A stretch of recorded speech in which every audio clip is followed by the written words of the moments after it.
Hello, നമ്മളിന്ന് sticker paper കൊണ്ട് paper സ്റ്റിക്കേഴ്സാണ് ഉണ്ടാക്കുന്നത്. ഒരു A4 സൈസ് സ്റ്റിക്കർ പേപ്പറിൻ്റെ ഹാഫ് പേപ്പർ കട്ട് ചെയ്തെടുത്തിട്ട് അതിലാണ് ഇന്ന് സ്റ്റിക്കേഴ്സ് ഉണ്ടാക്കുന്നത്.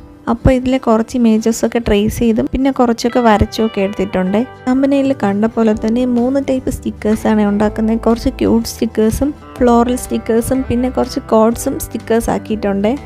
നമ്മൾ സ്റ്റോറിൽ നിന്നൊക്കെ സ്റ്റിക്കേഴ്സ് വാങ്ങുമ്പോൾ കുറച്ച് കുഞ്ഞി സ്റ്റിക്കേഴ്സും കൂടി കാണില്ലേ, അതുപോലെ ക്യൂട്ടായിട്ടുള്ള കുറച്ച് കുഞ്ഞു സ്റ്റിക്കേഴ്സും കൂടി ചെയ്യുന്നുണ്ട്.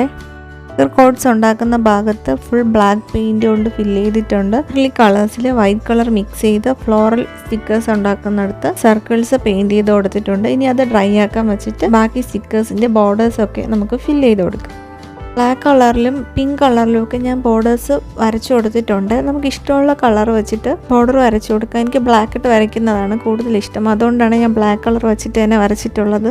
ഫ്ലോറൽ സ്റ്റിക്കേഴ്സും കൂടി ബ്ലാക്ക് കളർ കൊണ്ട് തന്നെ വരച്ചു കൊടുത്തിട്ടുണ്ട്.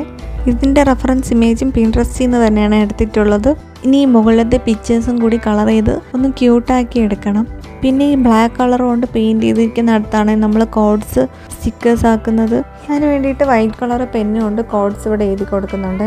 ഇപ്പോൾ ഈ സ്റ്റിക്കേഴ്സ് ഉണ്ടാക്കുമ്പോൾ പോർട്ട്ഫോളിയോ ചെയ്യാൻ വേണ്ടിയിട്ട് ന്യൂസ് പേപ്പറിൽ നിന്നും മാഗസീനിൽ നിന്നും ഒക്കെ പിക്ചേഴ്സൊക്കെ കട്ട് ചെയ്ത് ഒട്ടിച്ചതൊക്കെയാണ് എനിക്ക് ഓർമ്മ വരുന്നത്. പിന്നെ ഇതിൻ്റെ മുകളിൽ സ്റ്റിക്കേഴ്സ് ഒന്നും കൂടി എഴുതി കൊടുക്കുന്നുണ്ട്. ഈ സ്റ്റിക്കേഴ്സിൻ്റെ ബോർഡറിലൊക്കെ നൈഫ് വെച്ചിട്ട് ഇങ്ങനെ വരച്ചു കൊടുക്കണം. അപ്പോൾ നമുക്ക് നോർമൽ സ്റ്റിക്കേഴ്സ് ഇളക്കി എടുക്കുന്ന പോലെ തന്നെ ഇത് എളുപ്പത്തിൽ എടുക്കാൻ പറ്റും. എല്ലാ സ്റ്റിക്കേഴ്സിൻ്റെയും ബോർഡർ ഇതുപോലെ നൈഫ് വെച്ചിട്ട് വരച്ചു കൊടുത്തിട്ടുണ്ട്. അപ്പോൾ ഇനി നമുക്കിത് ഇളക്കി ബുക്കിലൊന്ന് ഒട്ടിച്ച് നോക്കാം. ഞാൻ എൻ്റെ മിനി ബുക്കിലാണ് ഇത് ഒട്ടിച്ച് നോക്കുന്നത്. ഞാൻ ഈ 3 ടൈപ്പ് സ്റ്റിക്കേഴ്സിൽ നിന്നും ഓരോന്ന് ഇളക്കി ഇതിൽ ഒട്ടിച്ച് കൊടുക്കുന്നുണ്ട്. എനിക്ക് ആ കോഡ്സിൻ്റെ സ്റ്റിക്കേഴ്സ് ആക്കിയാണ് കൂടുതൽ ഇഷ്ടമായത്. നിങ്ങൾക്ക് ഏതാ കൂടുതൽ ഇഷ്ടമായെന്ന് കമൻറ്റ് ചെയ്യണേ. പിന്നെ വീഡിയോ ഇഷ്ടമായി ലൈക്ക് ചെയ്യാനും കമൻറ്റ് ചെയ്യാനും സബ്സ്ക്രൈബ് ചെയ്യാനും ഒന്നും മറക്കില്ലല്ലോ അല്ലേ.